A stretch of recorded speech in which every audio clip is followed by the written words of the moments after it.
বলছেন আমরা যেটা বলছি সেটা দেশের জন্য বলছি।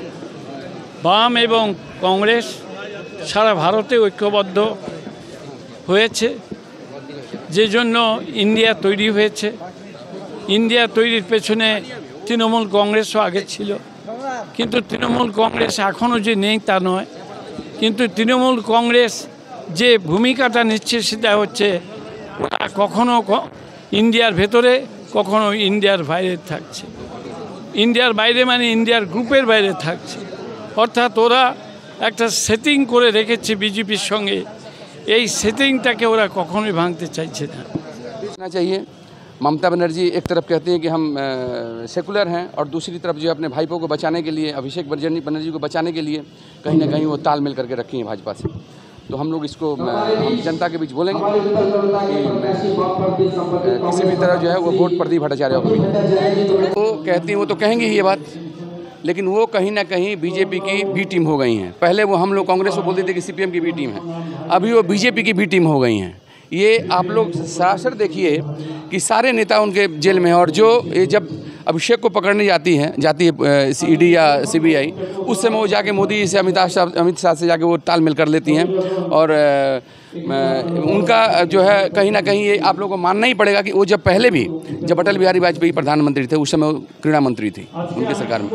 तो बीजेपी को एस्टेब्लिश करने में पश्चिम बंगाल में अगर बहुत बड़ा किसी का हाथ है तो ममता बनर्जी का है, और आगामी काल भी रहेगा। आप लोग ये देख लीजिएगा किसको वोट दे रही है। हम तो हस्तरेखा और ज्योतिषी नहीं हैं, लेकिन हमको ये विश्वास है कि पब्लिक अगर देखे कि साफ छवि वाले लोग कोई हैं तो वोट इनको मिलेगा।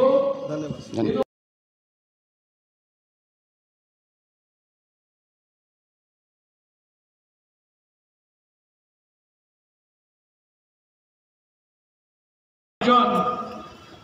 বিজেপির পক্ষে সওয়াল না করলেও, আমাদের বিরুদ্ধে তীব্র মন্তব্য করলেও ভেতরে ভেতরে কিন্তু বিজেপির সঙ্গে একটা সম্পর্ক রেখে চলেছে।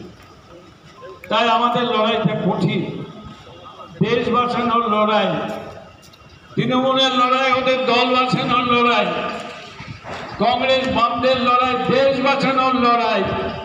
আসুন এই দেশ বাঁচানোর লড়াই আমরা সংঘবদ্ধ হয়ে এগিয়ে চলি এবং ভারতবর্ষের মানুষকে পথ দেখায়।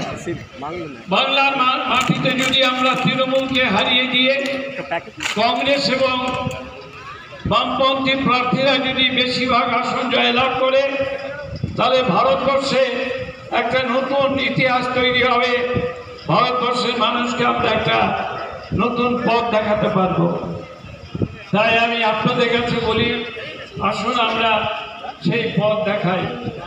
আপনাদের সকলকে আমি আন্তরিক ধন্যবাদ, শুভেচ্ছা এবং আপনাদের সহযোগিতা একান্ত প্রার্থনা করে আপনাদের কঠোর পরিশ্রমী পারবে এই কেন্দ্র থেকে কংগ্রেস এবং বামপন্থীদের সমর্থিত প্রার্থী হিসাবে আমি দাঁড়িয়েছি।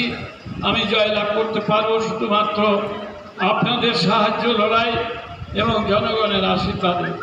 সেই চেষ্টাটা আপনারা করবেন এই অনুরোধ জানিয়ে আমার বক্তব্য শেষ করলাম। नमस्कार। ये मंत्री भी रहे हैं, बहुत कम उम्र में मंत्री बने थे। आपके सामने और जो उम्मीदवार हैं आपको पता है, एक साइकिल चोर, उसका बारे में पता लगा सुधीर बंदोपाध्याय के बारे में, ये बात हमको नहीं भूलना चाहिए। वो आरंभिक जीवन में जब बहुत कम उम्र का आंकड़ा था, बहरमपुर कॉलेज में एक साइकिल चोरी केस में पकड़ाया था।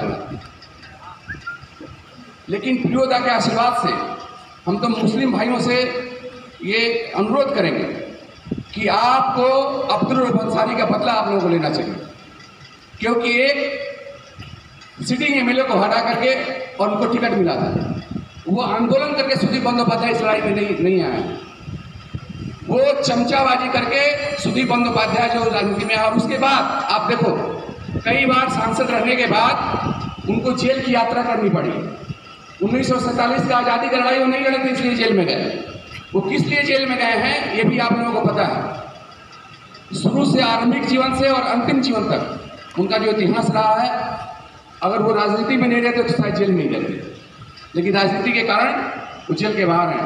और तापस राय एक कैंडिडेट हैं, हम लोग तो पहले जानते थे कि बढ़िया है, छात्र जीवन में हम लोग उनके साथ रहे थे, लेकिन उनके घर भी जब ईडी पहुंची तो जुम्मा जो बंगला उर्दू में बोलते हैं 9 दिन, जुम्मा 9 दिन के अंदर ही जो है 9 दिन उनका पार्टी बदल गया। वो भी देखे कि सुदीप बंदोपाध्याय वाला लाइन में ही वो भी। तो आप लोगों को ये समझना हो कि आपके सामने जो 3 उम्मीदवार हैं वो उसमें कौन जो है आपके लायक है, आपके सुख दुख में रहने लायक है।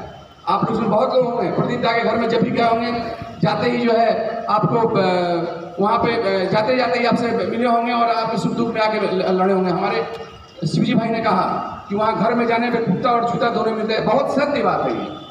20 कुत्ता जाते ही आप देखोगे छोटा छोटा। केजरीवाल जी जेल में है, यहाँ अभिषेक बनर्जी को बचाने के लिए जब भी दादा ने क्या कहा, आप लोग बंगला में बोले, शायद आप लोग नहीं समझ पाए होंगे, इसलिए हम बोल रहे हैं।